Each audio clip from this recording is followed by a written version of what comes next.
Hello, everybody. It is Saturday night at 10 o'clock. This is Starfleet Tactical. I am joined this week by Davidoff and TJ Cizadlo to talk about Battlestar Galactica. And before we did the countdown and ran the intro there, we were talking about how we really liked the fact that in the miniseries, in the 2004 series, which we're going to be talking about tonight, that they took the old theme song and made it the Colonial anthem, and what a cool thing that was to do. That was really, really good. So, any further thoughts on that? It's one of the callbacks that they do that I think is really interesting. There are a few other areas that they have it, and I think it's interesting where it occurs because it doesn't quite fit with the original series as it existed. But it also, like, they nod to it in ways that I think don't fall down a fan service trap. Yeah, fan service is good in small doses, right? I always think fan service is at its best when you have to be a fan to notice it's taking place. And it's sort of like hidden off in a corner, right? Yeah. You know, it's like, hey, that's the same T-shirt that he wore at such and such. Yep, that's great. Yeah. So what have you guys been up to before we start the actual presentation? What have you guys been up to? Finishing up my end of year reading. I've had a couple of books I've been working through. A new Glenn Stewart came out, which is always a fun read. Icebreaker was the new one that I just read. How many books does he have out?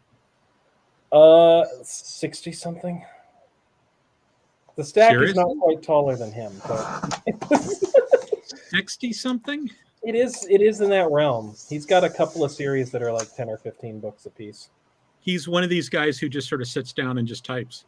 Mm-hmm. Somebody, I can't remember, some famous science fiction author early in his career shared an office space with Isaac Asimov. And it was incredibly demoralizing to him because Asimov would like show up in the morning, he'd put a piece of paper in the computer and he'd just type at 100 words a minute for 8 hours or for 4 hours, and he'd go to lunch and he'd come back and he'd type at 100 words. And it was just, this young author didn't realize, no, that's not how this is done. That's really not how this works. But you know, hey, if you can do it, more power to you. Yeah, I've described Glenn as having sort of reverse G.R.R. Martin syndrome.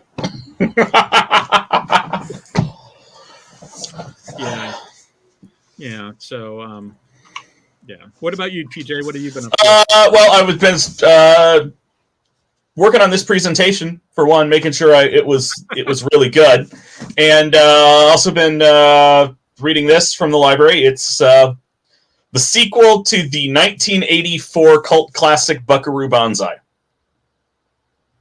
It's that movie is probably the most quintessentially 80s movie imaginable. Yeah. It was a bit of a flop, but you watch it, the cast is great.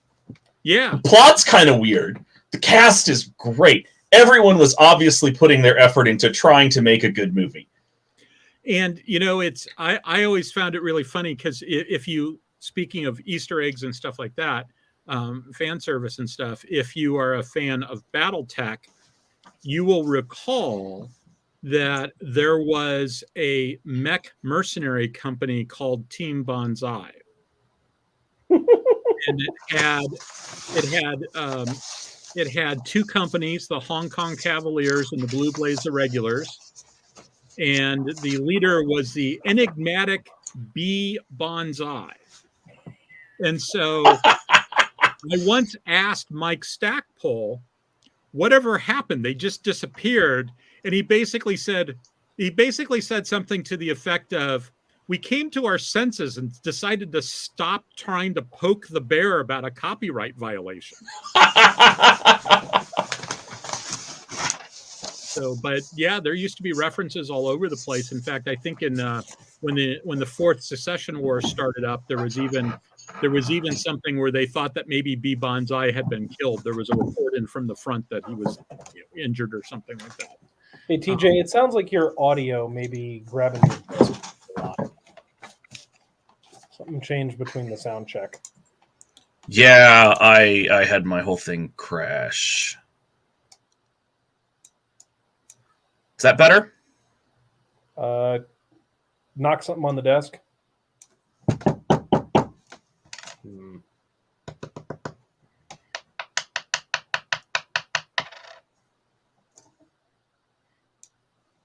We can live with it. Just don't live with it. just don't knock stuff on the desk.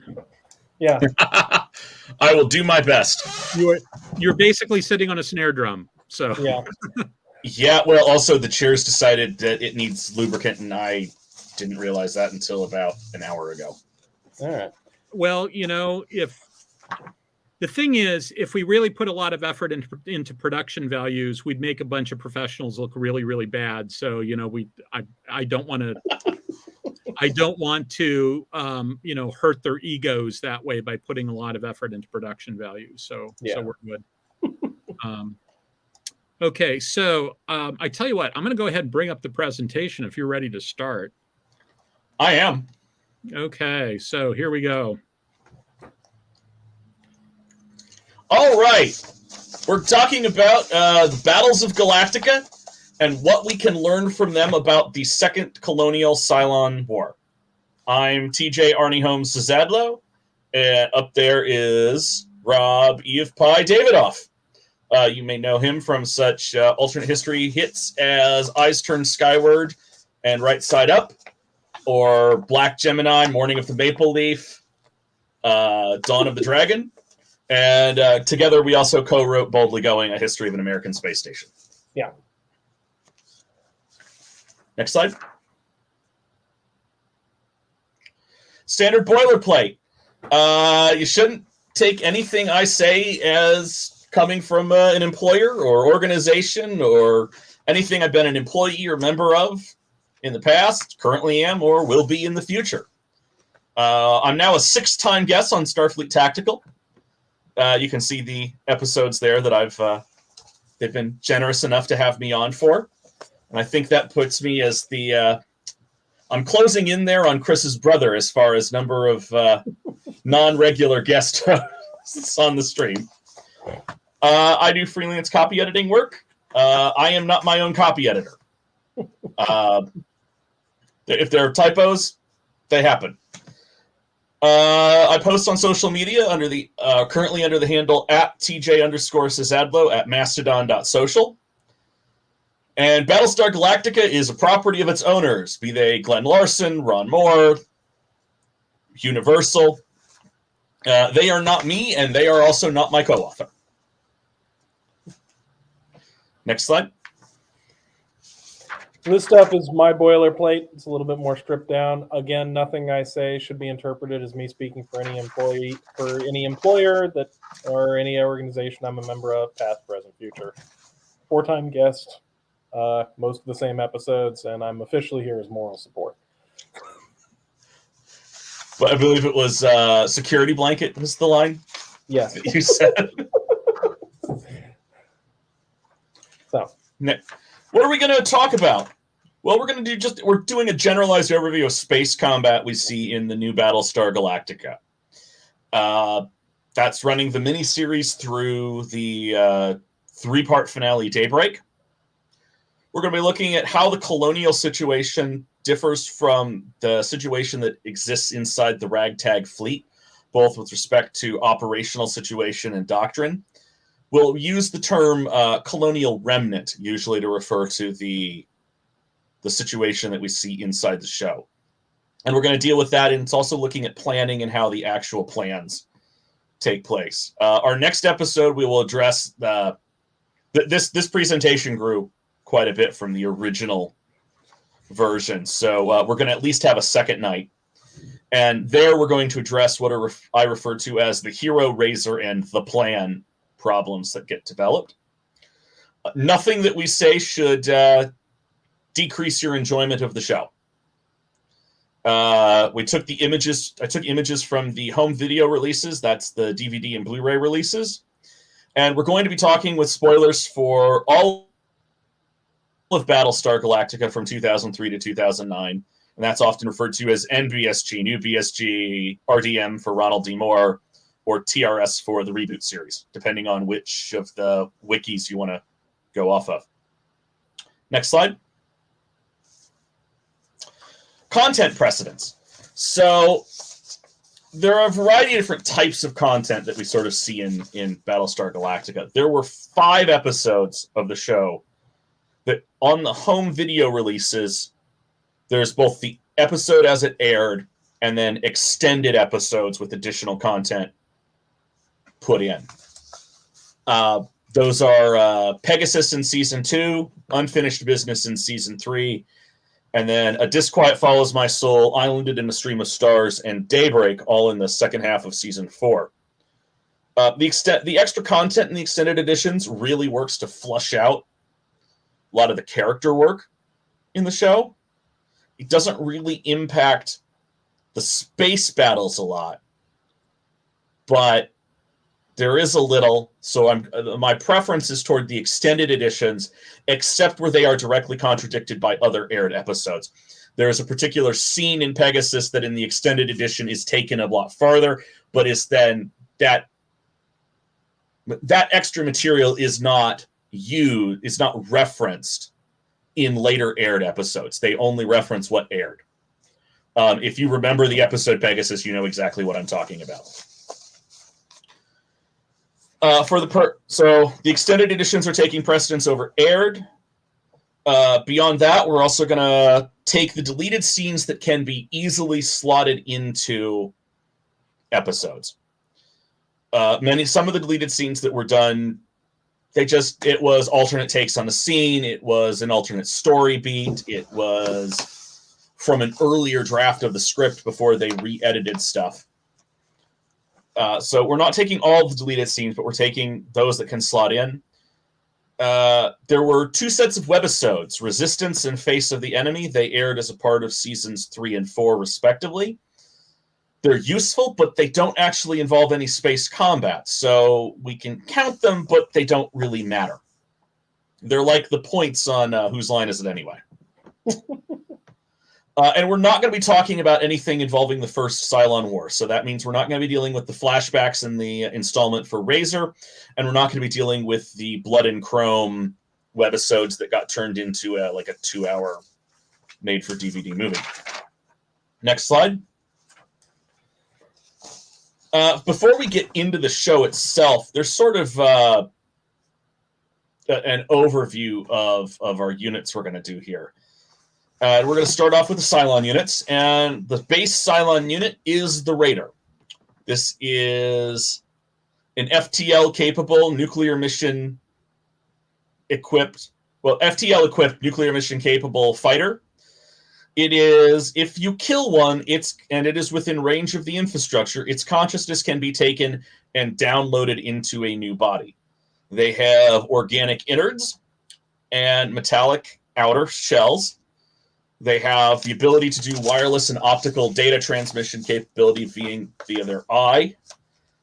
And they are described by a human form Cylon as being like trained animals and starting out with just basic consciousness and survival instincts.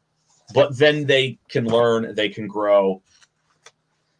And they represent sort of potentially a middle tier in the Cylon culture, potentially above the mechanical Cylons that we still see that are mostly being used as labor and ground forces, and the organic human form Cylons, which definitely appear to be the ones that are in control of everything. So the hierarchy is basically Marines and then Air Force and then Navy? Or staff officers.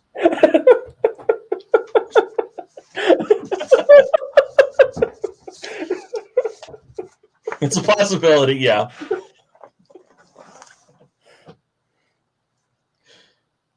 Next slide, please. The next unit we should keep in mind are the Cylon Heavy Raiders. Unlike the Raiders, they do not appear to have any sort of intrinsic organic mind to them. They appear to much more be just dumb transports. You may note we see the inside of one potentially being used as a transport there. It doesn't have the organic innards. It's all metallic. We only ever see them as being piloted either by Centaurians or by numbered human form models. Again, it's FTL capable, and it's got a nice big quad gun on the front. And we see them used as transports, as gunships, and as heavy fighters. And once again, this thing is FTL capable. It can make those FTL jumps. And the main unit of the Cylon fleet is the base star, or the base ship. She's got raiders, heavy raiders, missiles. She's got a lot of missiles. She's got a lot of fighters. They've got several hundred fighters. They've got several dozen missile launchers on them, both for conventional and nuclear. And they are capable of limited atmospheric flight. And also, the great part about them, they can regrow. So their arms. If the arms get shot off, they can regrow, like giant starfish.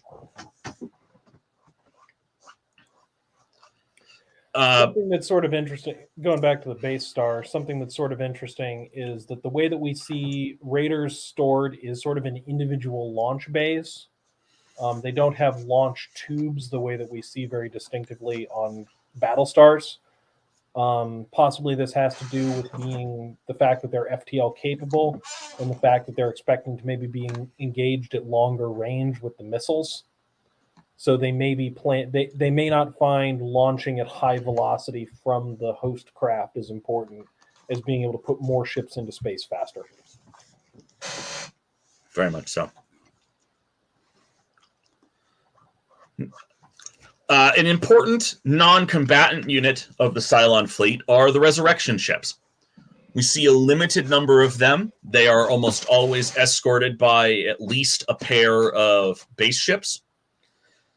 And they are described as being critical to extend the range of the Cylon resurrection technology beyond their core industrial base.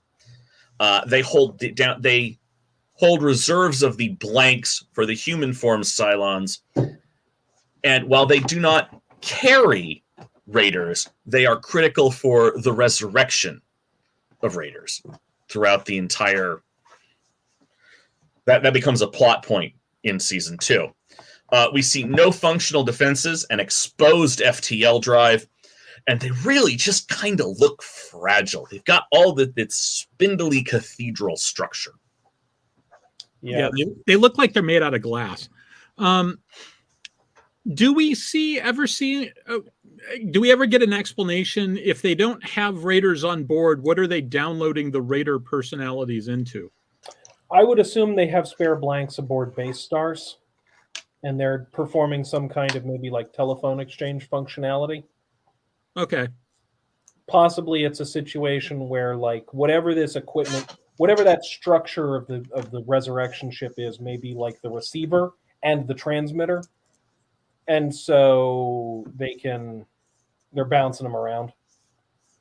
Yeah, and it may also be that the organic part is something they've got the organic part and they, load it into a pod and take it over to a ship. That would also be they could also be putting them in the. We see the brain part does sort of fall out. If you're not careful. That happens to people too, by the way. Yeah. You take the top off and the brain part will just kind of. Yeah, that's true. So. Next slide. There is an irrelevant unit in the Cylon fleet, and that is in the form of their support ship.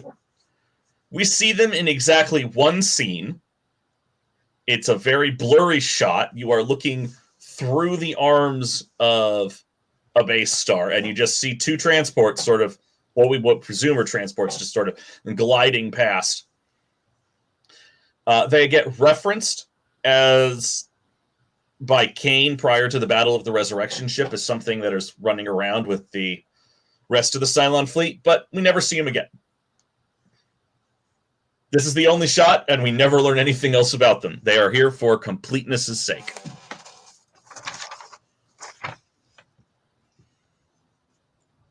Yeah.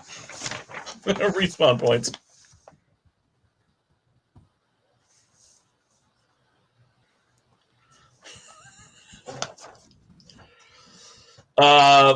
Moving on to the Colonial forces, the standard Colonial small craft is the Viper. It's single seat, it's sublight, it's got guns, it has missile racks for both conventional and nuclear ordnance, it has some radar, and it's pretty standard. We see a second generation Viper and seventh generation Vipers operating interchangeably almost and launching out of the same launch tubes with the same recovery infrastructure. Which would be pretty broadly similar to like if you could fly a Panther and an F-30, and maybe not an F-35, but an F-18 off the same flight deck with most of the same interfaces. Yeah, there's actually a little bit of difference in the interface stuff. If you've ever looked at old pictures of aircraft carriers, they've got those sort of sponsons that stick out of the front. Mm-hmm. The bridle catchers. Yeah, the bridle catchers, and that's because they used to use there were hooks on the bottom of the aircraft, and they used these cables called bridles that connected, and they used that to do the launch. At some point, they added the idea of putting a tow bar. It's just a T-bar that comes down and catches it, and it's a lot easier. You don't have to have those anymore. So that's also why on some foreign aircraft carriers you'd only see one of those, and it's because they were in the process of transitioning, and they still had some jets that used bridles, and so they had to keep one of those sponsons there so they could still launch those jets, and that meant that you could only launch like A4s. With the Brazilians, you could only launch A4s off of one of the catapults. You couldn't launch it off the other. So, I would note that the fighters are the Viper Mark IIs and the Viper Mark VIIs are functionally the same size. How much of that is they kept designing the Viper to fit in that they had Vipers. So the Mark IIIs had to fit in the same box as the Mark IIs, and so every sequential version sort of had to keep fitting inside the same box is a distinct possibility. But do you ever see anything that looked like a difference in performance between them? We're not given, I think, a huge evaluation of that. Most of the Mark 7s we see are just, or I think it's whatever it was that Apollo had at the very beginning of the miniseries. Most of the ones we see there are just sort of floating helplessly, functioning as targets. Yeah, it would be something to review in more what we'll be getting to in the second night when we suddenly arrange to acquire an extra stock of Mark 7s, shall we say. Yes. Yep. Operationally in the show, they are used almost interchangeably. Yeah. I have a bit more to say about some of the Vipers as we go on. So we go to the next slide. The Raptor. The Raptor is the Colonial bus. Ronald D. Moore wanted to describe it as the equivalent of the EA-6B Prowler. It's a multi-seat. It's got 2 seats up front. It's got 3 console seats in the back. If you're not running the consoles, you can fit up to 10 people in the back of it. The Colonials use this as a transport, a scout, a gunship, as an airborne early warning platform, as a missile carrier, as an electronic warfare platform. It's got a fairly nice FTL suite. It's got, I believe, as many as 6 missile ports on the bottom. It's got that main hatch on the side for loading and unloading, and it has a boarding docking collar mounted on the bottom of the craft, so you can land on a surface, deploy that collar, and perform boarding actions off of it. later on in the show, we see the addition of missile racks on top of it. We actually see drones being fired out of the missile racks in our second image there. But we don't see that early on, which perhaps we can get into sort of why that's the. Yeah. Also, very much right. Yeah. Add a C2 in there as well. I can tell you from personal experience that the back of a Raptor looks an awful lot more interesting and comfortable than a C2 does. I've spent some time in C2s. It's like imagine an airline seat bolted in the back of a U-Haul. Yeah. Move on to our next slide, please. And then this brings up one of the things we come across is what exactly is a Battlestar? Over the course of the show, we see 3 different things that are called Battlestars. It's important to note that in terms of volume and fighter launch capability, there is a variation of between 10 and 20. The smallest Battlestar has about a 20th of the volume and a 10th of the launch tube capacity as the largest Battlestar. We even see things that are bigger than the smallest Battlestar that are not called Battlestars, which at least at this point sort of comes to the conclusion of we don't know. So we had to sort of make up a definition, and the best one we can come up with is a Battlestar is a capital unit in the Colonial fleet.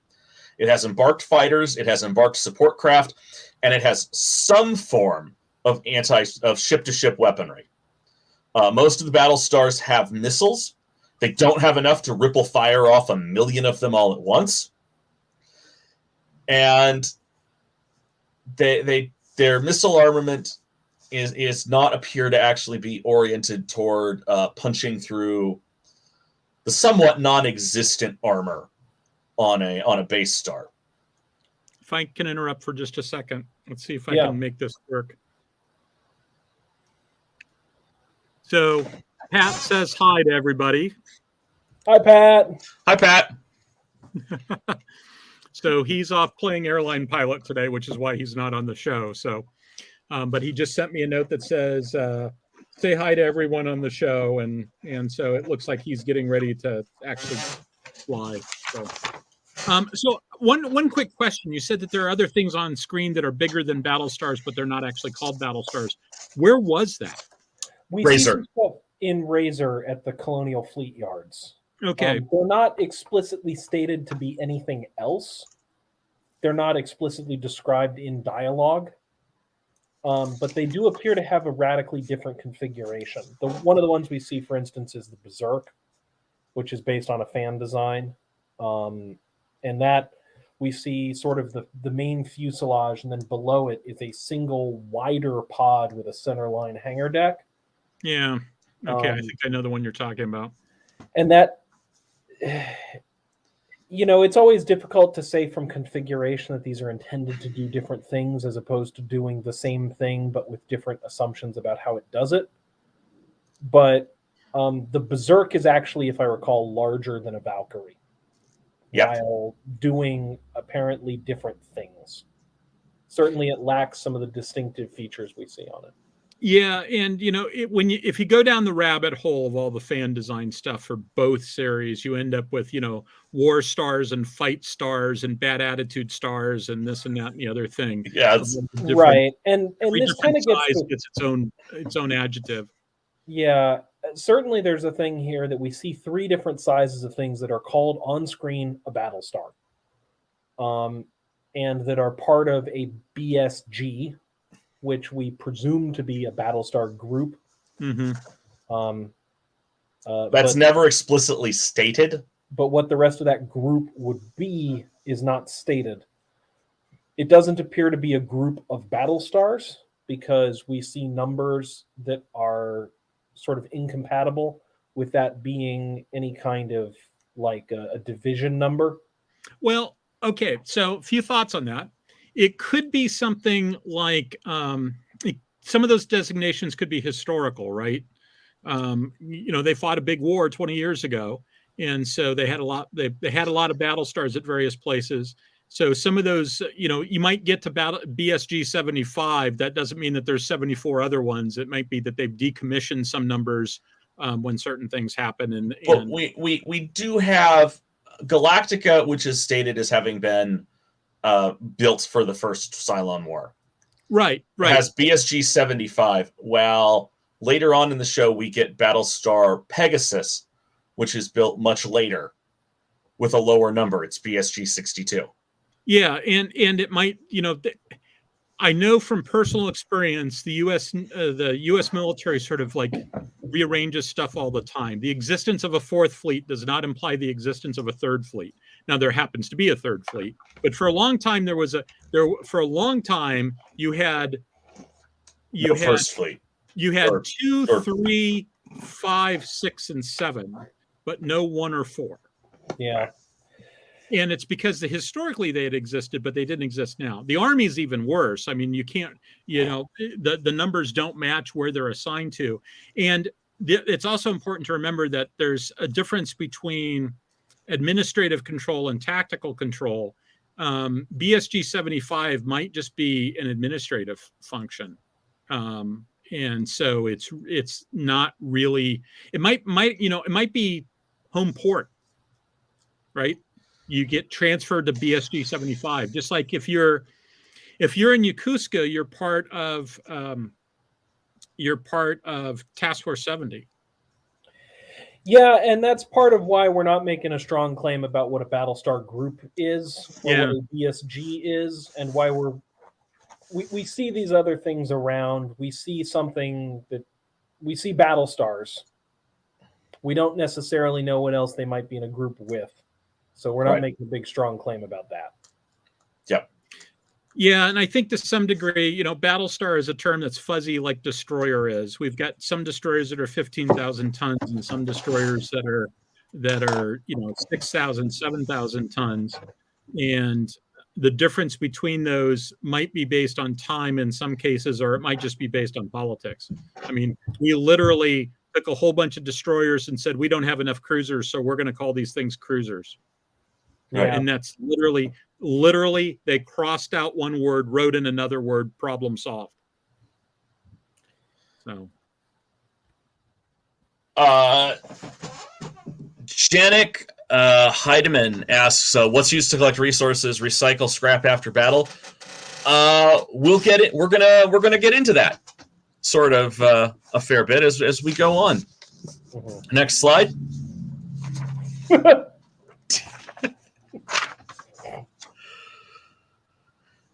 We're gonna start talking about the miniseries. It's referred to as the Fall of the Colonies, the Fall, the Cylon Holocaust, and the Attack. The Cylons have had decades of planning, and the Colonials have had 40 years of peace. And in that time, the Cylons managed to go through and, through proper humans, infiltrate the Colonial defense systems, plant a backdoor that lets them drop a virus that just shuts down all of the network systems with a simple transmission. The Cylons have gone and have they get all of their assets in place, and then they launch the Second Cylon War. What we see there on screen is a Cylon base star attacking the Armistice outpost, where both sides are supposed to come together and meet. It's a bit chutzpah in doing this. This is an outpost that has no value strategic whatsoever. It's just out there, and they kill it early enough that the Armistice officer is overdue before the rest of the attacks are launched. Yeah, it's normally an uncrewed outpost, so it doesn't have any particular strategic value, and it's not like it's an early warning post. They could bypass it. They choose not to, and the rest of the attack doesn't go in until significantly later. And they make a special point of sending a 6 on board to basically have a weird scene with the officer when they could have just blown it up. Yeah, they're definitely Nothing they're about that definitely opening high makes drama. There's definitely an element of high drama there. It does sort of lead us to some interesting questions about timing of the attack. Were they ready to go before that day, or what? Why did they pick that day? It's the day that the armistice officer is there, so perhaps it's something like The 40th anniversary of the armistice. it may be the anniversary of the armistice signing. That's the day that's selected for follow-up. It would be interesting if it is, because it's also Galactica's decommissioning day, which, if there is an alignment in timing there, it could suggest that they are sort of decommissioning Galactica on the 11th day of the 11th month, sort of deal. If it is, and that is a historically significant date, it again pulls that the Cylons are engaging in a bit of high drama for their own purposes. Their own purposes and amusement. But it's hard to say. We don't get a real strong indication of that. Next, They do hit this first, and then they wait, and they do other things. Yeah.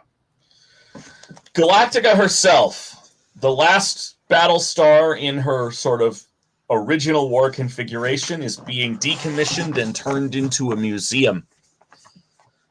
She is stated to have a war era Mark II Viper squadron on her deck.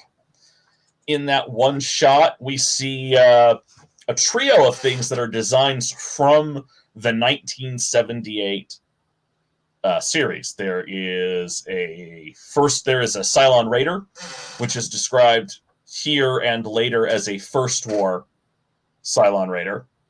There is a Viper that looks like the 1970s Viper, and it has sort of been presumed that is a Viper Mark I.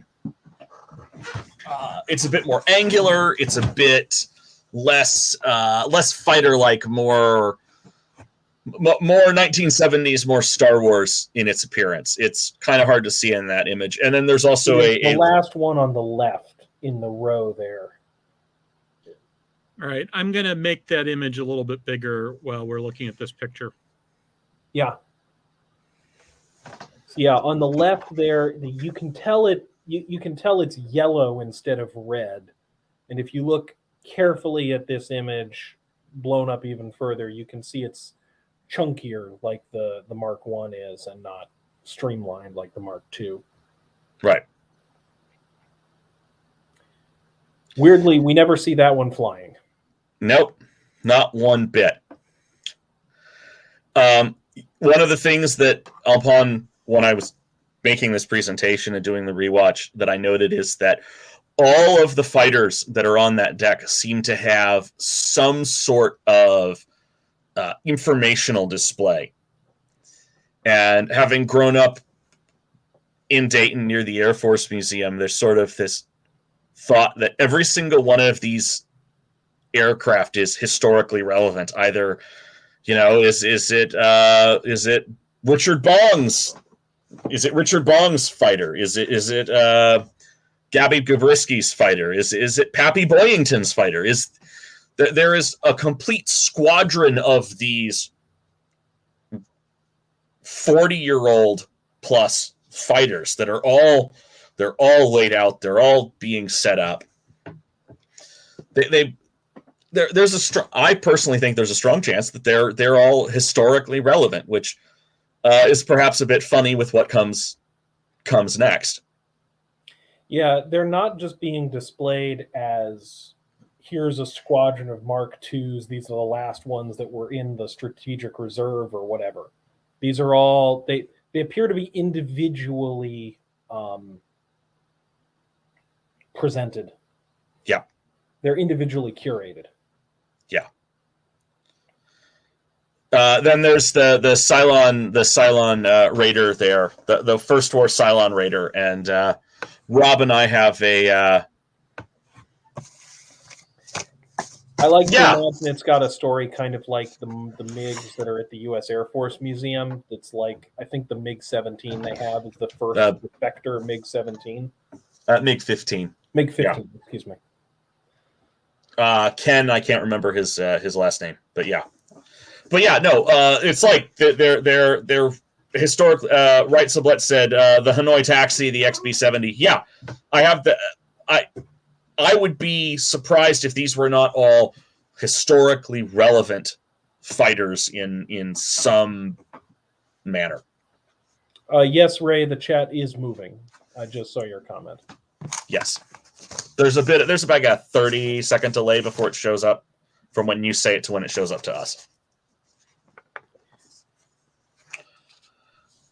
Next slide, please? Actually, I had one thing to cover sorry. here that's sort of interesting. Is there's this in addition to the ones that are on the deck in the museum, they find rusting out on a scrapyard on Sagittarian or something like that. Bill Adama's personal Viper from the First War, or at least one of his Vipers, because he has at least one shot out from under him. But they apparently cleaned it up, swapped out all the engines, got everything functional again. And this is being presented by Chief Tyrol and his deck gang, who I think may have been seconded for Ray. There's more than one chat, so possibly you might want to check one of the other channels. But they're talking about all this work that they've done. Quite possibly, they have been doing this work for all the other Vipers that are on the deck, which may explain their familiarity with maintaining these 40-year-old birds. Is that they were essentially seconded for doing all the maintenance and refit for the museum, and they may sort of be. It's quite possible they are the best equipped, that they are more capable than the average deck gang of maintaining these birds because they've been doing it for the last year or so. They sort of got training on what they were going to need to do.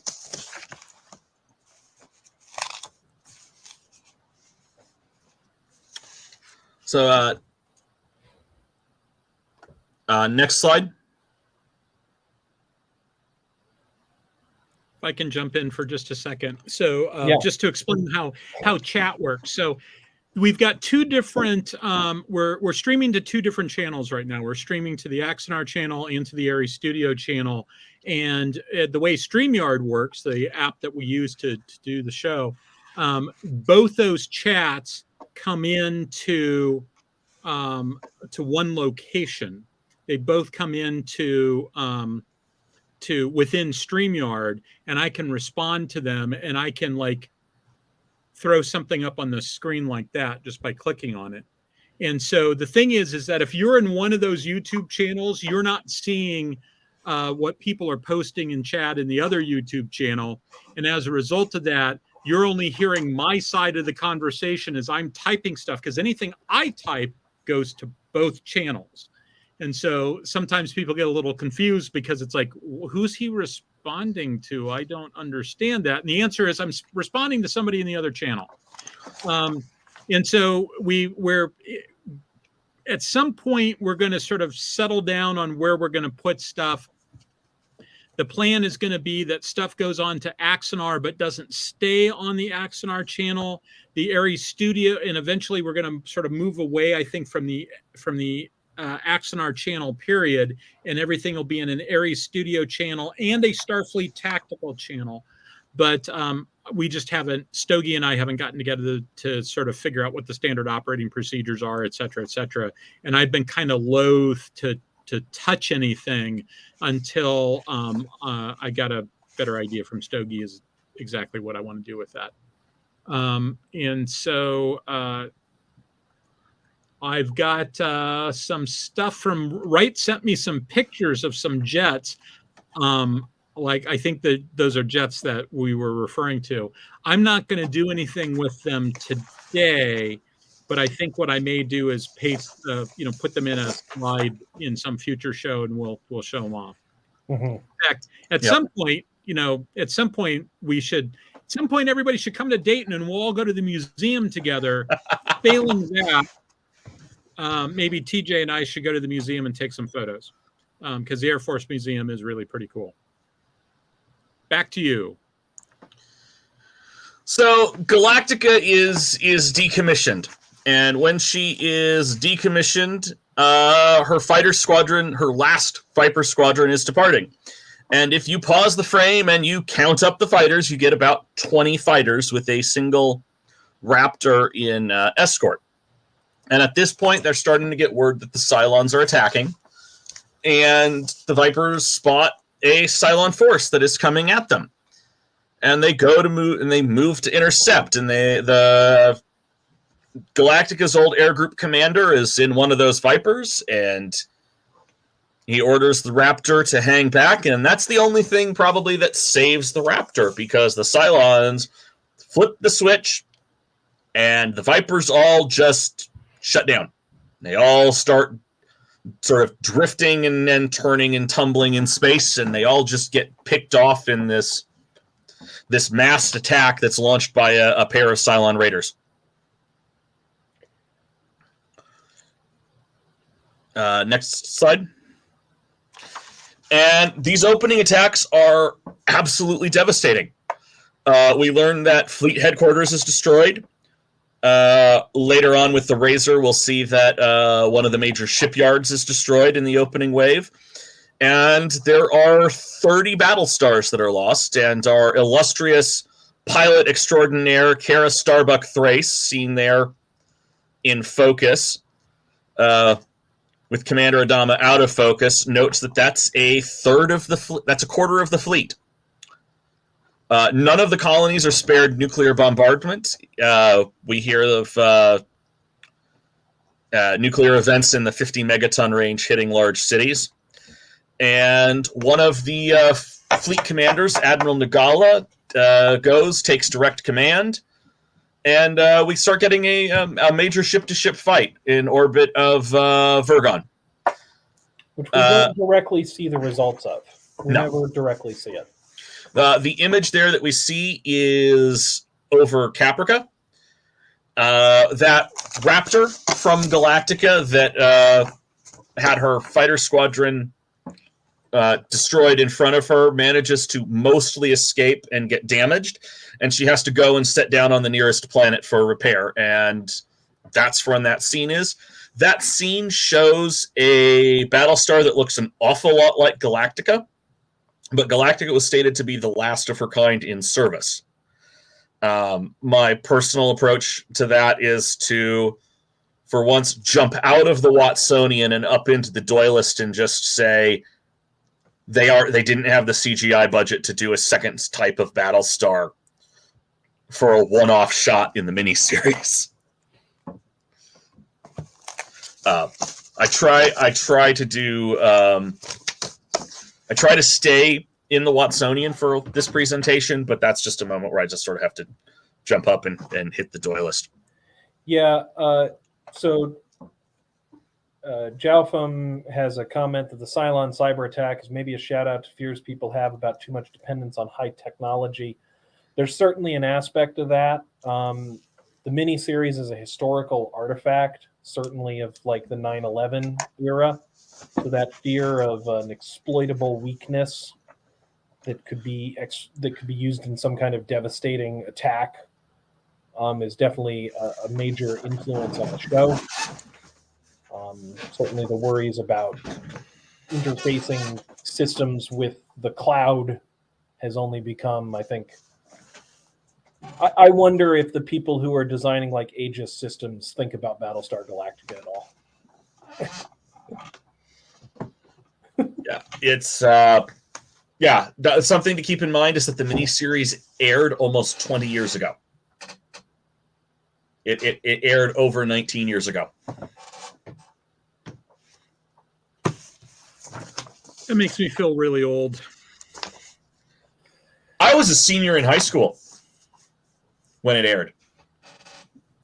I explicitly remember after night one talking to one of my friends, like, "Oh my gosh, this is so good!" You see the thrusters firing when the fighters turn. Yeah. There is an aspect of talking more about the internet connection exploits, there's sort of the line that the S in Internet of Things IoT stands for security. Yeah. Yep. There's a lot to that. Wright makes a comment about F-35s. In the book Ghost Fleet, something very similar happens with the F-35s. There's a computer virus, and it goes in through the chips that we've acquired from China, and they're able to basically fuck with our electronics on our airplanes. And we can sort of touch on a little more of this on a few slides coming up. Yeah, here. why don't we keep going? Yeah. And the Cylon forces, as they're coming in, they are hitting a lot of targets. They have a fighter that is tasked specifically with shooting down the transport that is hauling the Secretary of Education. The Secretary of Education, who is 45th in line for the Colonial presidency, is someone who is getting targeted. She had just been on Galactica for the decommissioning and the conversion of it to a museum.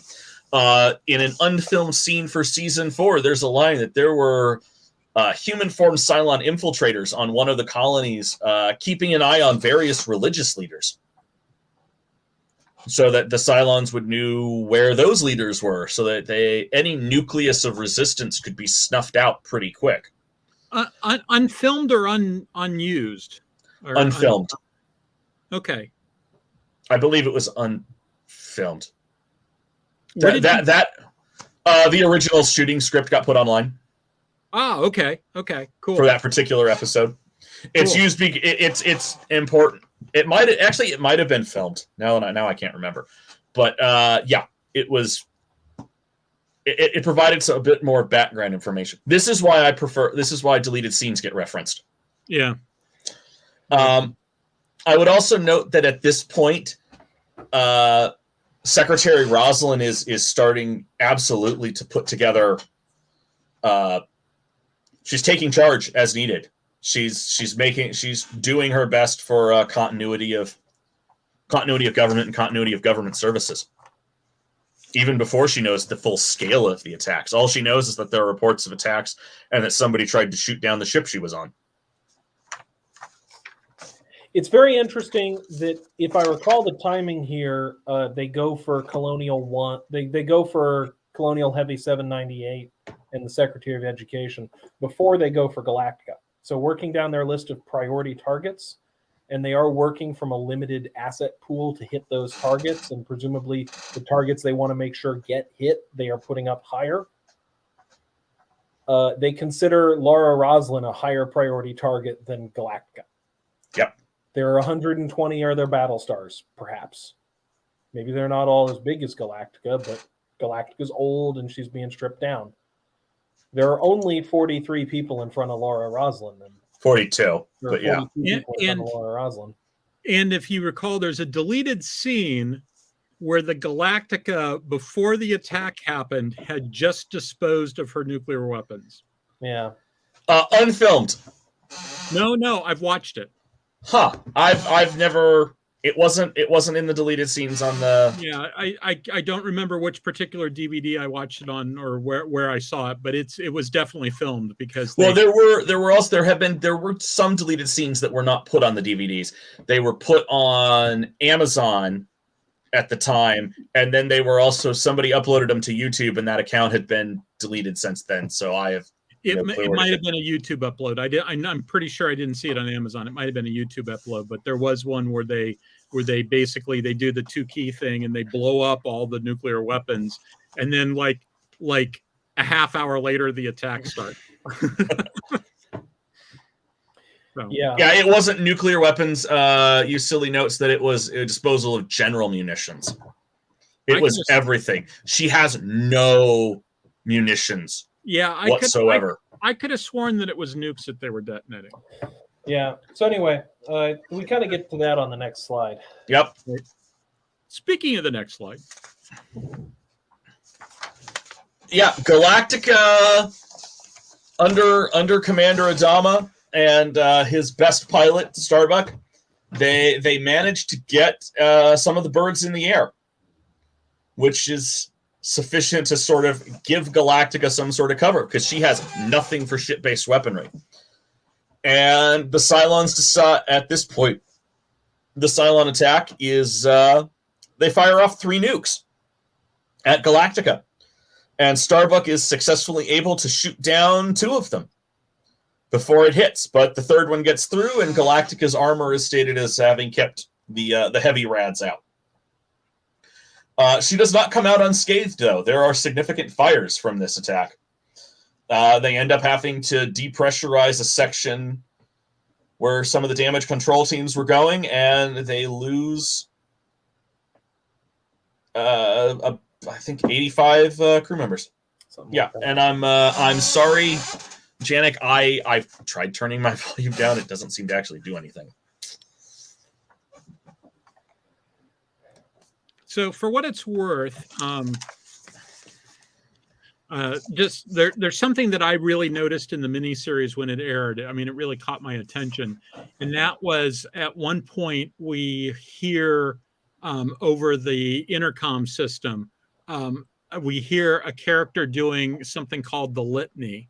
Litany is anytime you are doing something that is always phrased the exact same way. Mm-hmm.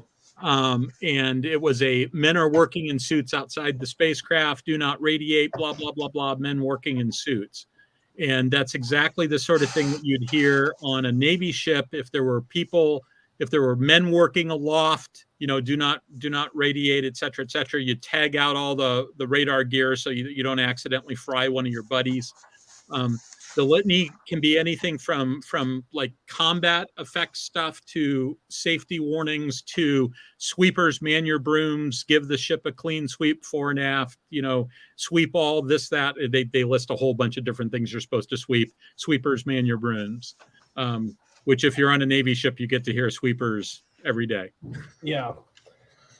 Yeah, they do a lot of that in the show, going through some of the mechanics of it and building a sense of verisimilitude about being clearly inspired by like a working ship. And Ron Moore was Naval ROTC.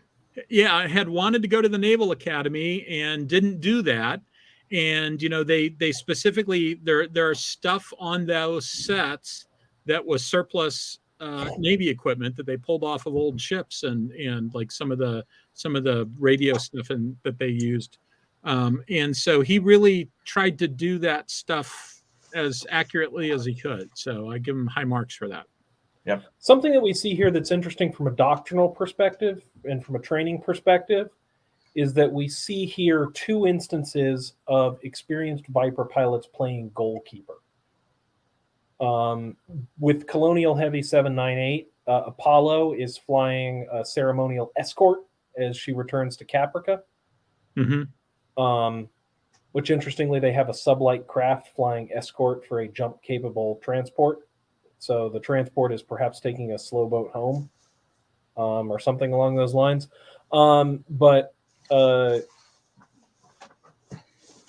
So Apollo is then able to shoot down the Cylon attack on Colonial Heavy 798. Presumably there was some change of plans that caused them to misallocate force there, that they didn't send enough after. The existence of that particular fighter was not probably known to the Cylons, because it was something that the deck gang went and added very much at the last minute. Yeah, and then sending it back with 798 is maybe a last minute change to procedure that becomes very relevant. If that missile had gone in, the show would be very different. Then we see the same thing with Starbuck playing goalkeeper for Galactica. So this maybe is sort of this gets into some of our discussion of what's a Viper for, what's a Battlestar for. We see some use and training of Vipers in this anti-missile role, and that goalkeeper role. Yep. Want to hit the next slide? And Roslin, there is explicitly it's the Case Orange system. It's an automated figure out who's still alive system, and they swear Roslin in, and that scene is explicitly supposed to mirror the LBJ getting sworn in on Air Force One. It's very well done, and as this is happening, Commander Adama learns of the death of Admiral Nagala in that ship action over Vergon, along with the destruction of a whole bunch of Battlestars. And as far as Adama knows, he is the highest-ranking surviving member of the Colonial fleet. He very quickly takes command of it and orders everybody to fall back to Ragnar Anchorage, which is a munitions. It's a secured munitions depot. We later learn that he is not, in fact, the highest-ranking Colonial officer. He's simply the highest-ranking Colonial officer with a radio. But it gets into the idea that the Cylons have been going through, and quite possibly the Cylons against Nagala simply baited Nagala into a trap to pull as many Colonial heavy forces into one spot as they could to destroy them. We don't necessarily see that on screen, but it's something that would make sense given what we've see of Cylon force structure and Cylon capabilities and doctrine.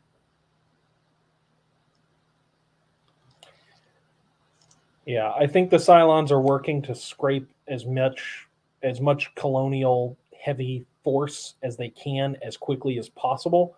We see that they're relying heavily on the command navigation program backend or backdoor, and that backdoor probably has a lifespan measured in about 10 hours.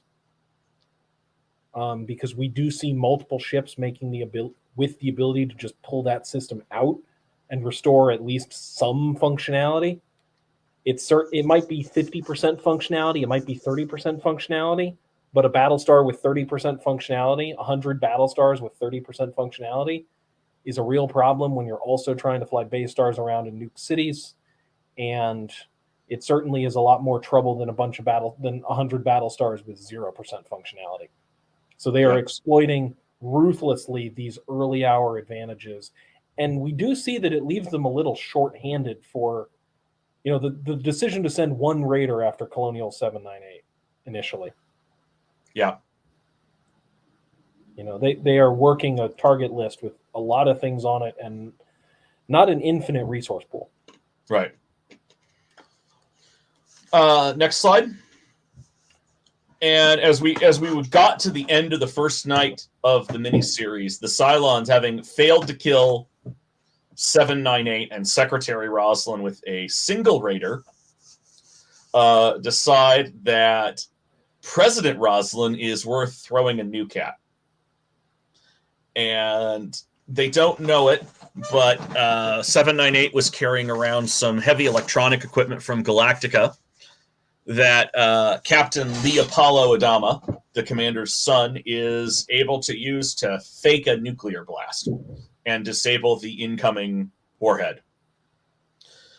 Back in 2003, that was a cliffhanger. The cliffhanger for that was the nuclear destruction of 798, which I think at this point is now Colonial 1. And Roslin has already started to put together, within probably an hour or two, a group of civilian ships.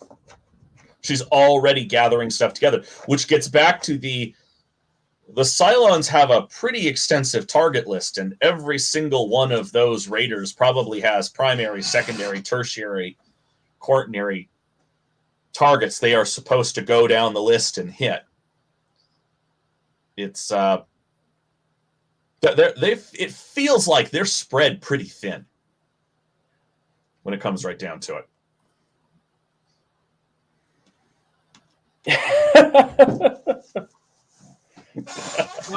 So Stephen Ross says that's nothing. I once heard about a Korean War battle where a U.S. Marine company under the command of a Canadian war correspondent. I've never heard that story. That's got to be a great one. So Stephen, if you've got a URL for that, I'd love to read that. So it looks like they had 8. The question of how many P-38s did we send out were employed in Operation Vengeance, which was the targeted assassination in flight of Admiral Yamamoto. It looks like there were 18 P-38s assigned to the mission. One flight of 4 was designated to go in and make the attack, while the remainder, including 2 spares, would act as sort of top cover for reaction by Japanese fighters. That's more than I remembered, but that's probably right. I think you're remembering the flight of 4 that went in and actually did the interception. But it's sort of like the 300 at Thermopylae. Everyone remembers the 300 Spartans, but they don't remember that the 300 Spartans had 1,000 Helot troops. Because the Spartans don't like to talk about the fact that they brought their slaves into battle. Well, and there was also some local allies there too. Yeah. So I forget exactly which group it was, but it wasn't just people from Sparta. Jay Eupham asked a really good question there. Okay. If we could highlight it. That's a very good question. We're going to answer that question by the end of night 2. We sort of want one of my goals in this is sort of to get the whole broad spectrum of the entire show, and then be able to do things like answer that question. That question is one of the ones that we talked about extensively in working on this presentation. Yeah. So the question is, would a Battlestar be considered a battleship with some carrier attributes, or a carrier with some battleship attributes, or a true fusion of the types? So that actually is an interesting question. And I have an answer for you, but it's an answer. But this show's going to end on a cliffhanger. Yes, we're already 10 minutes over, and we're running kind of behind, so we need to sort of. That's okay. I'm okay with that. One quick thought about Colonial Heavy. Annie Presby, who one of these days will actually be on this show. We almost had that happen once, and then we haven't been able to make it happen. His theory about those about the Colonial Heavy there is that that's actually a repurposed military design. And from what we've seen from some things that look like blueprints of it, et cetera, it kind of makes sense. His idea is that it's designed to carry small numbers of fighters away from a Battlestar to sort of spread things out. And part of the reason why he thinks that is that when it ends up in the bay of the Galactica, all the mating tubes line up just perfect. Yeah, it might be that it's a Colonial second stringer that they've sort of it's sort of the equivalent of the way that like the Air Force has a group of aircraft that they second to White House needs. Yeah. And his specific thinking is that this is something that Battlestars carried, so that if you needed to like send a small group of fighters out, that's an interesting thought. And to deal with that, we sort of get into that perhaps in one of the later episodes that we should be covering later tonight. Two cliffhangers. No. Later tonight. Like 3 Okay. Yeah. All right. So next slide. Next slide. Galactica gets to Ragnar. She's going to take on supplies. Rosalind managed to gather a whole bunch of civilians to help with Boomer. Boomer is the Raptor pilot that was landing on Caprica. She had to leave her backseater behind due to limited takeoff capabilities. We don't see the guys she left behind for the rest of the miniseries, but then we spend about a sixth of the first season following him around on Cylon occupied Caprica. Unfortunately, while it's some of the most compelling parts of the first season, none of it happens with space combat, so I don't get to talk about it here. Rosalind having gotten her civilian fleet to Galactica, we get just some of the absolute best character moments on television between Mary McDonnell's Roslin and Edward James Olmosa's Adama. And Roslin, as president, manages to convince Adama that the war is lost, and now they have to get out. They have to get away from the Cylons. It's just really well done, and I recommend it. This is one of the best. That's one of the best scenes in the miniseries, and the miniseries is full of some really good scenes. Yeah, this is a really fantastic scene. Yeah. Next slide, please. And now we have the Battle of Ragnar. Ragnar is a gas giant, and Ragnar Anchorage is located down in the upper atmosphere at the eye of a storm. And the colonial remnant fleet of Galactica and all these civilian ships are pinned in Ragnar. And they have to develop a means of getting these civilian ships out. And the solution ends up being that Galactica goes out first, and she throws up her main batteries in a flat configuration, and Adama goes and explicitly orders all of his fighters to start providing coverage, but not to engage the base stars that are outside of it. This is the first real instance we see of sort of the majority of combat we're going to see in Battlestar Galactica, which is Galactica holding a position to keep the Cylons off of the civilians while the civilians have a chance to get away. And then Galactica's fighters providing cover for Galactica in that blocking role. Yes. The mission is successful, more or less successfully executed. We do see a whole lot more fighters here than we will in a lot of the episodes going forward. And fortunately, there's a presumption that some of the fighters were lost in this early battle, and then lost in as we come up to the next slide. As we come to the first actual... Let me jump in here real quick. Okay. So here's a thought. We're at the 1:12 minute mark, or an hour 12. I don't know I can't remember how far you're going into. I know that you said right up to Pegasus. I'm not sure how many more slides that is this a three-parter instead of a two-parter? Were we wrong to think that this is a two-parter? Well, I'm still not convinced the part 2 isn't going to be 2 parts itself. If we break here, we might be seriously looking at a 4-parter. Okay. I am officially giving you the option. We will do it however you would prefer to do it. I just pointed out that, we finished with the miniseries, so we're at a natural break point if you wanted to take advantage of that break point. But it's your call.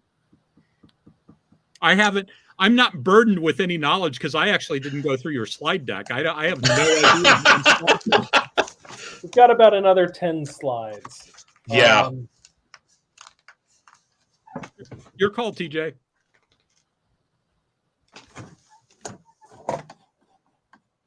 I'm thinking.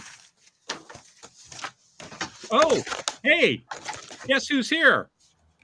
Hey, Pat. Hey, Pat. My guess is Pat's in a hotel room someplace. Anyone have a strong preference in the gallery? That's a good question too. I don't want to. I'm happy to hang around and keep talking for another half hour or so. Yeah, I think we can. I think if we don't get too distracted, we could probably get this done in about a half hour. Right. Let's do it. All right. So 33. 33 it's a really well written episode. As we go through, Galactica is running her escort for the civilian ships, and every 33 minutes the Cylons show up, and this has gone on for 237 jumps, 5.5 days of constant action. Now, maybe the fighters don't have to go out every single mission. Maybe sometimes all of the Colonial ships' FTL drives are working and they're able to jump away. But by the time we get to after jump 237, you've got ships that are explicitly having problems with their FTL, with their nav, with fuel consumption problems. And everybody is tired. Everything is breaking down. They brought in a sleep deprivation specialist, and almost all our main characters are explicitly showing signs of sleep deprivation in different ways. You've got some characters that are going giddy. You've got some characters that are just like not or standing on their feet, but they're just not functional. And it really does establish the tone of the fighters go out, the fighters provide coverage. The fleet jumps away, the fighters land, Galactica jumps away. On one of the jumps, one of the Colonial ships, the Olympic carrier, does not make the jump. And then the Cylons stop showing up. And after several hours, Olympic carrier shows back up. And everybody goes back on... everybody is really back on tense. And 33 minutes after Olympic carrier shows up, the Cylons show up again. And then there's a detection that there seem to be nuclear weapons on Olympic carrier. And the President Roslin, orders it be shot down while the rest of the fleet gets away. The transport is shot down with over 1,000 souls on board. And when you have only about 50,000 people, that's a really hard call to potentially make. And the fleet successful in jumping away, and the fleet is now they think they're safe, at least for a little bit. The main point I would make about this is that if we do want to say that there's a difference in operational practice and doctrine between the Colonial fleet, as it would have been 3 days ago, and the Colonial or I guess about 7 days ago now, and the Colonial remnant on day 6 or 7 of the war, that this is probably where some of that was forged, of just, we need to do the same thing 237 times. There later on, there is talk about painting kill numbers on a particular force has painted kill numbers on their fighters, and to the Colonial remnant, there is only one number that matters, and that's the number on President Roslin's whiteboard, which is the count of the total number of people that are in the fleet. And every day that number stays the same or goes up is a victory. It doesn't matter how many Cylons you kill. It matters as long as the human race keeps going. Japham says that he's going to speculate that the book was being rapidly rewritten. That's a good question. It's a bit of an open question. I think there are at least chapters of the new book that are coming out of the old book. We see Vipers playing goalkeeper even during the fall. That may be a tactic that pre-existed. The combat landings that they're making here in the image in the center of the slide is clearly a standard operational procedure, if not one they normally do 200 times in a row. It's at least in the book as something that you might do, maybe that you practice doing, and say, we'll never need to do this. And now they're doing it. Yep. So they're definitely rewriting the book. They may be pulling a lot from the old book. Yeah. Next slide. As a quick little sidebar, you may recall that Stephen had the thing about the war correspondent. So this is the story of how the war correspondent ended up commanding a company. It was basically a scratch force, and if you think about it, if it's the Korean War, the war correspondent was almost certainly a World War II vet. Yeah, that's a great story. I also really like the fact that they had a ship named the Olympic carrier, named after a place on Earth. Yeah. They also have a ship later called the Adriatic. Let's be clear. Naming is not. Active contrition. There is an accident on Galactica's hangar deck that sees the loss of about a dozen pilots. And this has explicitly knocked down the number of pilots that are available. Now, most of the pilots that we see killed are Raptor pilots, and the solution they come up with is apparently to start training fighter pilots. Now, we see some flexibility between Raptor and Viper piloting, so maybe it's not as discongruous as one might expect. For the process of training, Starbuck, it turns out, had been an air combat maneuvers trainer at the Colonial Academy. She stopped being a trainer after one of her students, a young Zach Adama, the younger son of the commander, crashed on an exercise. He crashed because he was supposed to have washed out, but Starbuck passed him because they were getting engaged and she loved him, and all he wanted to do was fly. And that has weighed pretty heavily on her conscience, and when she is training new pilots in active contrition, she washes them all out. Right up until the point where Commander Adama, who does not know initially that she had passed his son when she wasn't supposed to, says, well, these are the pilots you have. Anybody else you bring in, is they're going to have less experience. One of the pilots that she's training is a guy that gets nicknamed Hot Dog. He's stated to have washed out of the Fleet Academy.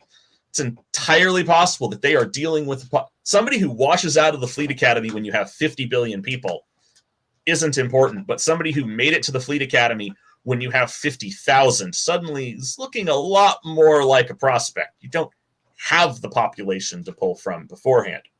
Yeah, and what I also like about that is the actor who played Hot Dog, you know who his father is? Edward James Olmos. Edward James Olmos. Yeah. Yes. We've had a thought for a piece of fanfic that we think it would be very funny to have a scene where Hot Dog is talking to Bill Adama about a different character, and Bill Adama describes that other character as he's like a son to me. Yes. So Starbuck, after she's told to train the pilots, they're out on an exercise and they get jumped by a group of 8 Cylon raiders. Starbuck orders all of the trainees back while they get the reserve force of Vipers out to be able to protect the fleet. The trainees all start back. Starbuck turns around and starts doing her combat maneuvers, and Hot Dog decides, you know what? She told us never leave your leader behind. He turns around, manages to shoot down one of the raiders, only to have his Viper pretty heavily damaged out from under him. He does eject. He is recovered. His Viper is recovered. And through the course of this action, Starbuck is able to take out the remaining raiders. Sorry.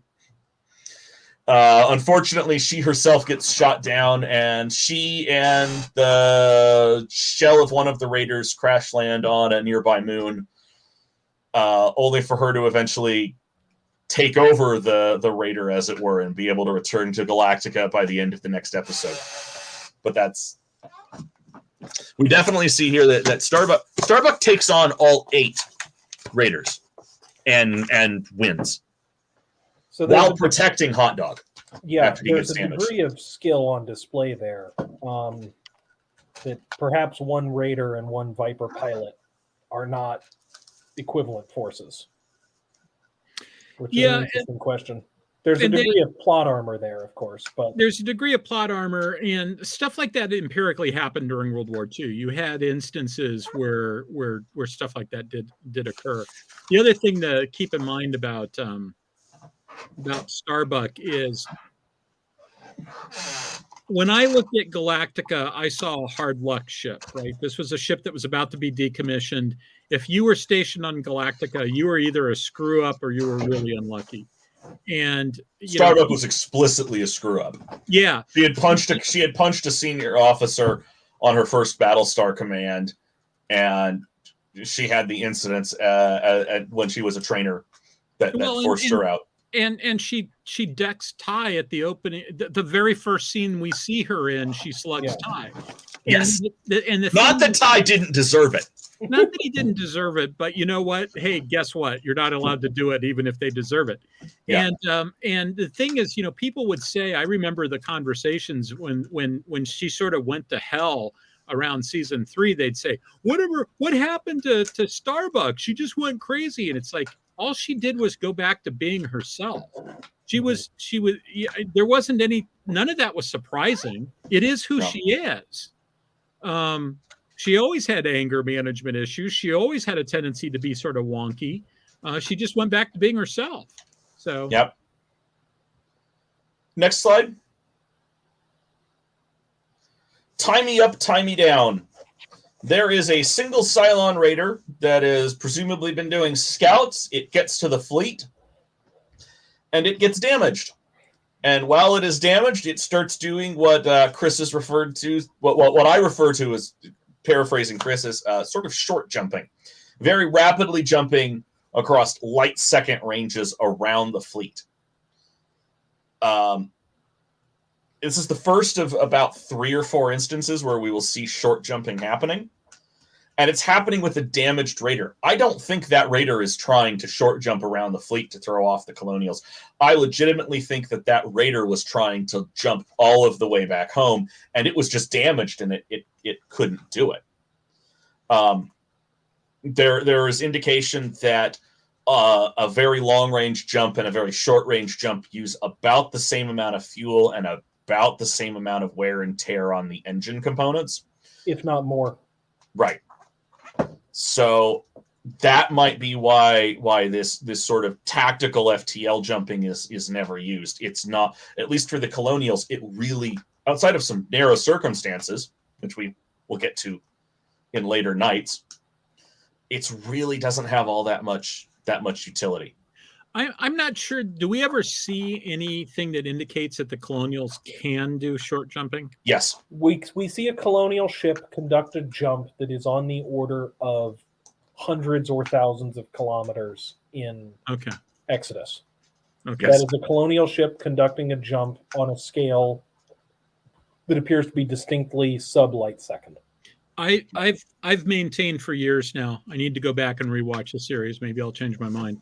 I've maintained for years now that if I were the Cylon fleet commander, every raider would be a kamikaze armed with a nuclear weapon. Well, we're gonna in night 2 there we can sort of discuss that. Okay. The raider gets shot down because the XO, who's normally a bit of a lush, has a moment of clarity to put the alert fighters up to be able to shoot down the raider as it's doing its suicide run on like one of the 2 windows on Galactica. Next slide. We come to Hand of God, which is the Battle of the Tilium asteroid. The fleet is running low on fuel, and the Cylons are sitting on the only local supply within range, and thus it forces the Colonial remnant to sort of conduct an offensive operation. So the Colonials have some capability to do resource extraction. Some of the ships that are in the fleet are mining ships. One of them is a refinery ship for Tilium. So they have the ability, Jotham was asking about resource extraction. They have some of that capability, but they need the raw materials. They need the ores. Right. And we explicitly sort of the planning aspect of this episode is pretty significant. We get to see the war room for the first time, and we see the war room later. We see it about once a season. Is all we see it. I'm pretty sure that it's actually the pilot ready room that's just been redressed with the big light table for all of it. The cinematography in this with the models and the croupers pushing the models around is just exquisite. The actual combat doctrine that we see is that there are a group of civilian ships that have all the civilians stripped of them, and they are sent out as decoys while a major attack force from Galactica is launched at the Cylon outpost. Turns out that the Cylon forces don't fall for the decoys, and instead you end up with about 90 Cylon raiders attacking sort of like a squadron of Vipers that have been coming off from Galactica. And at that moment, we get the big reveal where it turns out that there were, in fact, a squadron of Vipers hidden inside the decoys that have been released, and now they get to the Vipers then come in and they attack the Cylon outpost, and there's this beautiful cinematography there where they place the Vipers down on the table, and the Crooper pushes them from where they got placed toward the outpost, and the camera follows that shot and then does a 180 so you can see the text that says Cylon base. And it's really great because you have all of this battle that's taking place and you're watching it from inside the war room, which is staved on some of the CGI, but it also, Adama is in the war room for that part of the battle. This is about the only time he's in the war room for a part of a battle. He's almost always in the CIC, which is perhaps a sign of him being more interested in commanding his ship than he is commanding the battle. And that mostly is because most of the time in the series, he only has one ship at his disposal. And most of the time in the series, he's in a situation where he's playing defense. Yeah. And so it's really about, he's not, in this situation, he's not playing defense, and he's actually not really commanding the battle. If I remember correctly, he's basically just getting reports, and they're maintaining situational awareness on it. I don't think that, with maybe one or two exceptions, they're not really telling them to do stuff. No, the only time he tells anybody to do anything is when he pulls back the fighters. There are a few times he pulls back the fighters and he gives Apollo the go to activate the fighters that are aboard the decoys. Yeah. Yeah, so but other than that, he's maintaining situational awareness. He's getting the big picture. He's seeing if it worked or not, but he's not actually having to do a whole lot of force command stuff at this point. So the couple of things I'd like to say. So first of all, Pat says he loves this episode. I love this episode too. That fake was just fantastic. I really like that. The second thing is, remember, I don't think I heard you say it, TJ. Starbuck plans this battle, and Starbuck plans this battle because she did something to her knee and wasn't flight certified at the time. Yes. And so Adama basically says, well, got to train the next generation. Congratulations. You're planning the battle. Which leads Ty to say, remind me, what year did you graduate the War College? Adama, at this point, himself included, he has 3 War College graduates on his ship. He has himself, he has his XO, and he has his CAG. Yeah. That's it. He doesn't have his bench is pretty shallow, which really comes up to really start biting him later in the show as well. Yeah, and when we talk about colonial remnant doctrine, it's to the degree that there's any written doctrine, a lot of it appears to be practice, but there's probably some kind of written doctrine that somebody wrote down, but it's written by people who are not War College graduates. It's being written on the deck of Galactica. Yep. Yeah, and going back to 33 for just a second, there was something I was going to say. We're going to be 2 hours. Yeah, it is what it is. Yep. Going back to 33 for just a second. Galactica was always short of crew. And normally in a situation like that, if that's going on, as much as it might be, you might go, how could you possibly do this? The right answer is to go to port and starboard watches and send half the people to go sleep. Mm-hmm. right? Because it's like, and you just have to do that in situations like that. Like when the U.S. Navy is conducting ASW, we're hunting the submarine, but guess what? People have to sleep, and so they don't do a submarine hunt at full general quarters the entire time. No, we don't. The Japanese, for instance, do. One time I was at sea where we, for RIMPAC, we had some Japanese forces with us. At one point, the Commodore comes in and says, "Are the Japanese still at general quarters?" And it's like, "Yeah, I think they are, because we said that, we're that." And it's like, or are they at ASW quarters?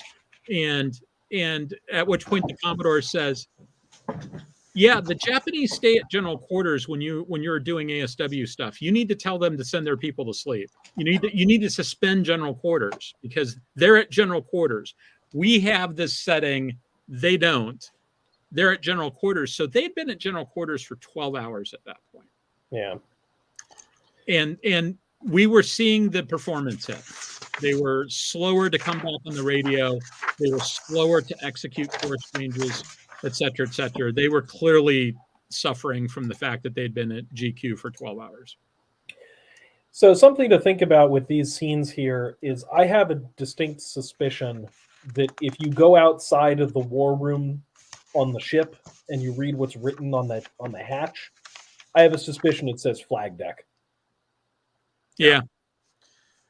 I have a strong suspicion that this is, if Battlestar Galactica in the first Cylon War or in service in between was operating with a group or something with an admiral aboard, that these are the admiral's spaces. They're close to CIC. Adama is able to get to CIC in only a short walk, but they're distinct from CIC. They have their own communications arrangements. They have their own plotting arrangements that are not focused around what's attacking the ship right now. They don't have a big Dratus board that says there are fighters closing in on us. They have a board that receives the information that is needed for command of a broader engagement.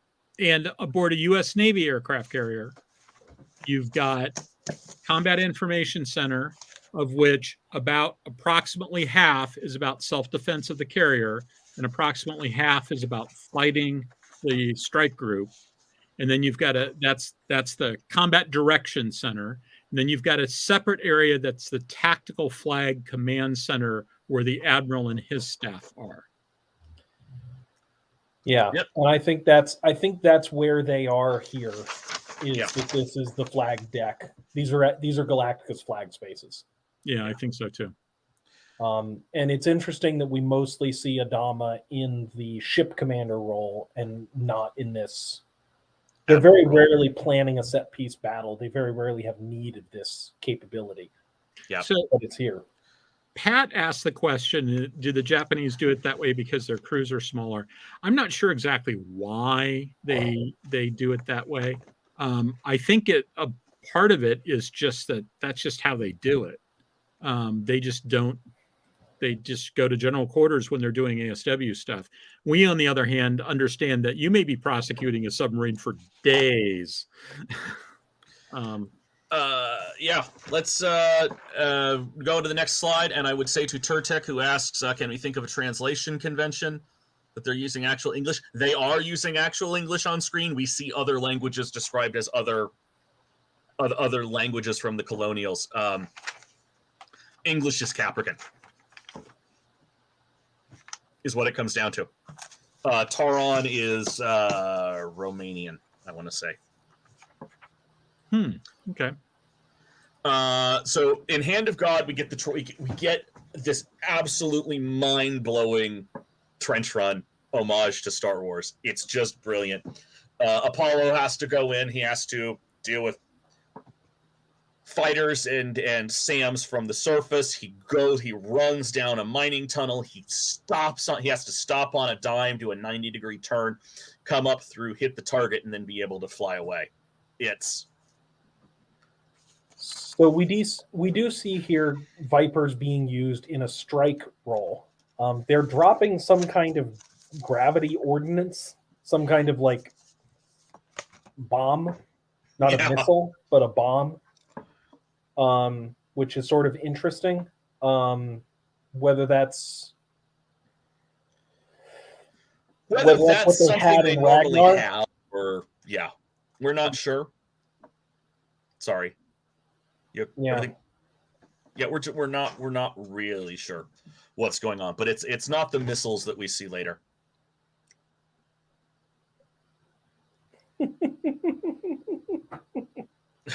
Yeah. Next slide. Kobol's Last Gleaming Parts 1 and 2. While there's a recon mission going on, a habitable planet is discovered, and it turns out it's Kobol, the legendary first home of humans and of the gods. Galactica sends out a recon mission of 3 Raptors.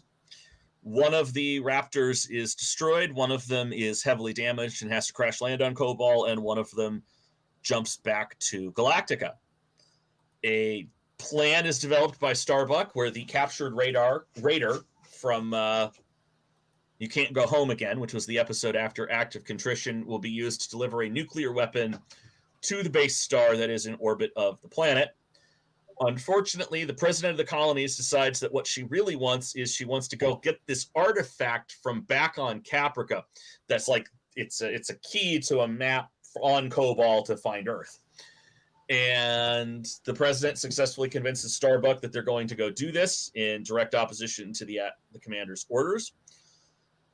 So Starbuck gets the Raptor and gets the Raider and has to go back to Earth, and they have to use a Raptor assault using sort of a Cylon beacon communication device to slip in. They are successfully able to do so. They set the nuke off. The nuke goes off inside the base star. And it turns out that our pilot Boomer, who has just completed this mission and has done several other things for the fleet, is in fact a Cylon sleeper agent, and she didn't know it, and she shoots the commander. And this sets us up for the actions of the next 3 episodes in Scattered, Valley of Darkness, and Fragged. So one of the interesting things that we see there is that we do not see Vipers used in that strike roll. We see a Raptor used. Right. Whether that's just because of what they could do to get in close, a little hard to say. I would note that the fleet at this point is nowhere near Kobol. Mm-hmm. The fleet is nowhere near Kobol. This is being done at like light year ranges. Yeah, I as I remember it, I thought this was all about taking a ship that had an FTL drive. Yeah. Yep. So next slide. And then we have the action set up in Scattered, Valley of Darkness, and Fragged. And this covers sort of the battle of and the battle on Kobol.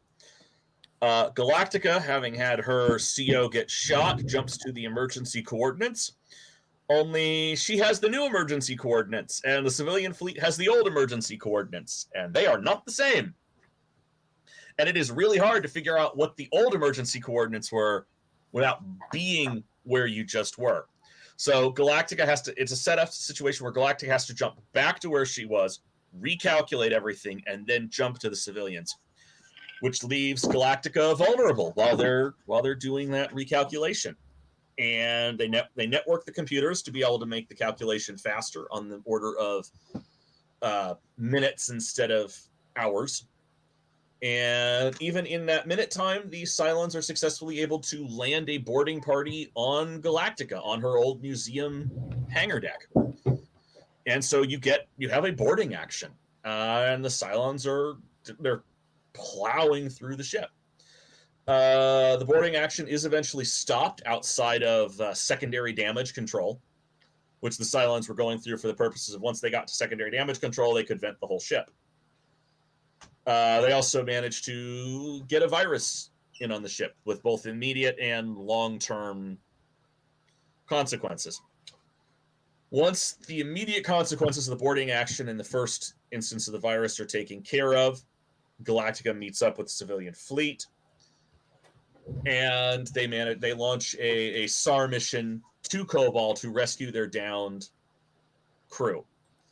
That SAR mission is not equipped for. They know that the Cylons were in orbit of Kobol. They can presume that there were Cylon ground forces on the planet. They are, however, not equipped to do any sort of suppression of enemy air defenses.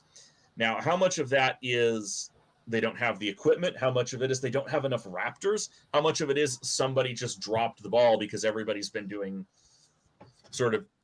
We are 50-some days into the apocalypse, and we've just got off of like 2 days of really high-intensity action. Yeah, and I remember during that boarding action, at some point, somebody says something to the effect of, yeah, we've got 5 Marines. Yeah. We need to send other people who aren't Marines, hand them guns and send them to go deal with the borders because we've got 5 Marines. Yep. Next slide. Home Part 1. There is a split in the fleet. About a third of the civilian fleet decides they're going to follow President Roslin, who there's been some political Drama between Roslin and Adama. And so Roslin and a third of the fleet are in orbit over Kobol. And we learned that one of the ships in Roslin's fleet, the Adriatic, is equipped with ship-to-ship missiles that the crew there believe they have a fairly good chance of shooting down a Raptor or a heavy Raider-sized target. That said, you can see from that screen, Roslin's fleet is pretty well spread out. They're not even covering the ship where Roslin is in the engagement range. This is also the only time we reference that there is a civilian ship with anti-fighter weapons. And even with the CAG there aboard, it's never mentioned again. It may be an improvised capability that the CAG doesn't particularly think they can rely on, or something along those lines. Or it may have very quietly just been pulled from the Adriatic once Galactica shows back up. We don't know. For the record, that vehicle is carrying Starbuck with the artifact that she was supposed to recover, and our downed pilot from the first season, and a Cylon defector. A human form Cylon defector, who just also happens to be pregnant with the downed pilot's kid. And is also in the brig at the same time. Yeah. Yeah. Being Sharon. Yeah. Next slide. Final Cut. Now, Final Cut is shown as a there's a documentary that's being filmed on Galactica. And while this is wrapping up, there are a pair of Cylon Raiders that attack the fleet. We know from the whole episode that these Raiders are being thrown very sacrificially in for the express purpose of getting a short-range signal out. The short-range signal ends up being the fact that the Cylon defector is there and the Cylon defector is still pregnant. Not really relevant to the space combat. We never actually see the space combat in this one. All we see are the Dratus screens, and we see the reaction from all of the crew. And what you see there is Chief Tyrol. He's just got his alert fighters out. He's having, still a very tense moment for him because he doesn't know if he's going to need to have more fighters out. He doesn't know how many of his fighters are going to be coming back. He's just, you can tell he doesn't have anything he has to do right then, but it is not a casual moment for him.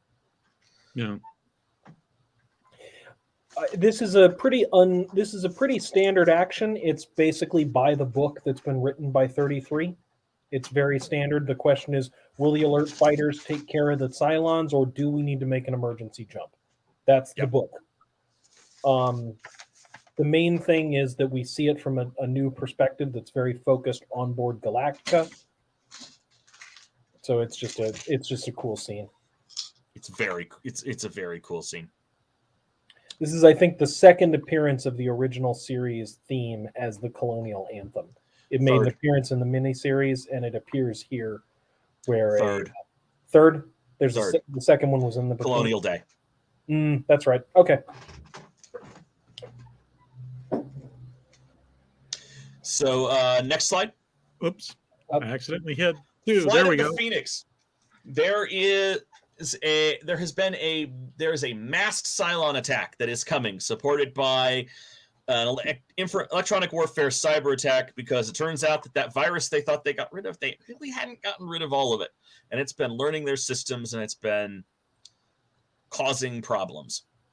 Sharon, the Cylon defector, demonstrates the ability of the human form numbered models to integrate with the Colonial fiber connected computers, and manages to turn around and send the virus back to the massed number of raiders and heavy raiders that are attacking.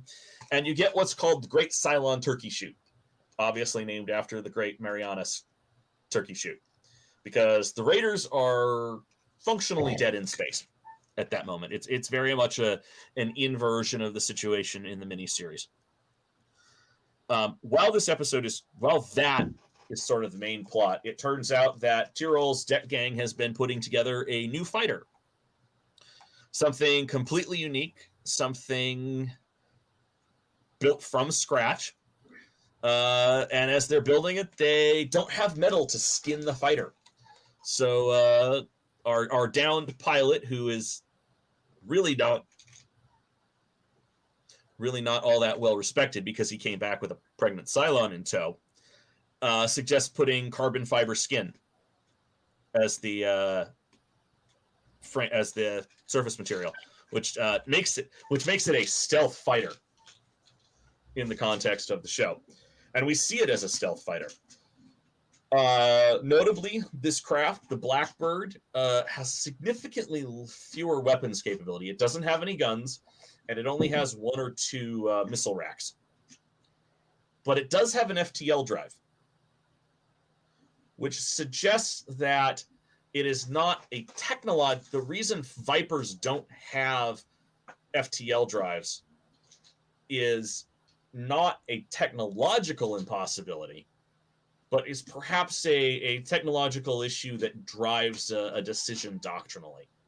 If adding the FTL drive increases your maintenance requirements by 50%, and you're not going to be using an FTL drive on a Viper most of the time, you don't put the FTL drive on the Viper most of the time. Which does sort of go to that question of did the Colonial fleet before the fall have a doctrine around smaller fleet units to haul Vipers, or around a doctrine of the Battlestar's job is to jump in and deliver a Viper squadron and then hold its own and provide long distance support? Would one of those Colonial heavies have sort of taken the place of the decoys in the Hand of God, if that is in fact what the Colonial heavies were designed to do? Some kind of cruiser or frigate role, perhaps. Right. Next slide. And here we are. We are wrapping up night 1. We are only about 50 minutes late. I apologize to all of you. I hope you've had a great time doing this, though. It is what it is. It was a good conversation. I hope everyone's enjoyed it.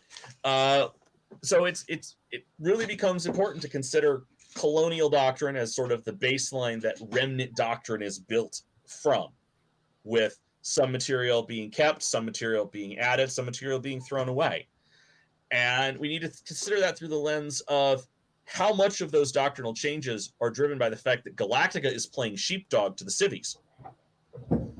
I'm not sure that the Colonial doctrine, the Colonial not Remnant doctrine, would have involved significant amounts of civilian escort roles in the same way. If your civilian ships have FTL drives, they are probably jumping from protected bastion to protected bastion whenever possible, if you could pull that off. And it gets into, we see Vipers as strike assets against fixed targets in the Hand of God, while also very much providing cap. They are the long-range air defense for the fleet. They are also the fleet's long-range strike capability. And going into the next installment, which I don't know when that's going to be. It's written. I just don't know when when Chris and Pat will be kind enough to have us back on. we're going to start looking at the addition of another ship in the form of Pegasus, and we're going to get a chance to look at fleet action. That sounds really good. So, with regard to when you're going to be back on, so not this year, because that's Scandalous. You're not going to have us on Christmas or New Year's Eve? If everything goes well, I figure that Christmas Eve is probably a non-starter regardless, just because nobody's going to be available. New Year's Eve, I could see some people being available, but it probably won't be me. My expectation is, if the weather is good, that I will be traveling and be away on both those days. So sometime in the new year, we should get together and do this. So, but we'll coordinate. We'll coordinate a little bit later when people's schedules have stabilized a little bit. Sure. So Pat asks the question: has anyone played BSG Deadlock? I know for a fact that yes, people have played it. One of those people is Pat. I have not. It's been on the list of. Somebody wants to buy me a Steam game, go ahead. I watched a playthrough of it by Scott Manley several years ago, but I have not played it myself, nor have I watched it recently. I haven't seen any playthroughs by Scott Manley. I've seen him do lots of Kerbal stuff. I didn't know he did BSG. He did a short playthrough series for Deadlock. Okay. So that's fantastic. I really like his stuff. He's a very good science communicator. Oh, yeah. It was Diaspora, not Deadlock. Someone corrected me. Oh, okay. Okay. Yeah, he's I like Scott Manley. He's good. He's good. So I'd like to meet him sometime. Yeah. So all right. Do we have anything else for this evening, gentlemen? No, I'm again, thank you for having me and having us on. I really appreciate. I'll be honest, this presentation felt a lot easier to put together than the Admiral's presentation that I've been working on for months. You know, one of the keys to productivity is using one thing in your to-do list to procrastinate doing something else in your to-do list. So yes. So every now and then somebody will say, "Did you have a productive day?" And I'll say, "Yeah, I used items 6, 7, and 8 on my to-do list to avoid doing 2 and 3." Yeah. So, all right. Well, everybody. As I said, the good news is the second half of this presentation has already been written. So when I'm back, I'm not going to have that worry. That's good. That's good. So, so everybody, you know, Merry Christmas, Happy New Year, Happy Holidays, et cetera, and I guess we'll see you all in 2023. So thank you very much, everybody. Have a good one. Peace and long life.